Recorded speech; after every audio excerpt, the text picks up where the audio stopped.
లోక కళ్యాణార్థం శ్రీ ఏడుకొండల వారిని ప్రార్థించాను.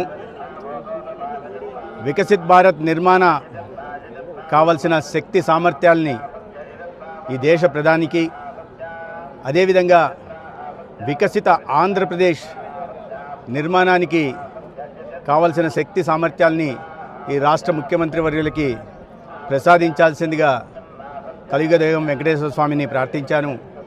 అదేవిధంగా ఒక ఆరోగ్య ఆంధ్రప్రదేశ్ నిర్మాణం జరిగి ఈ రాష్ట్రంలోని ప్రజలందరికీ కూడా ఎటువంటి జబ్బుల నుంచి మహమ్మారుల నుంచి బారిన పడకుండా ఆరోగ్యాలతో వర్ధిల్లాలని స్వామివారిని ప్రార్థించారు. భారతదేశం మళ్ళీ విశ్వగురువుగా పునర్వైభవం సాధించాలని, అభివృద్ధికి చిరునామాగా నిలిచిన ఆంధ్రప్రదేశ్ మళ్ళీ ఆ వైభవాన్ని సాధించి తెలుగు ప్రజల ఖ్యాతిని ఇనుమడింపజేయాలని స్వామివారిని కోరాను. Please subscribe Pragna Media. Please like, share, subscribe to Pragna Media. Pragna Media, please do like, share and subscribe. Please subscribe to Pragna Media. Please like, share and comment if you like the video. Pragna Media.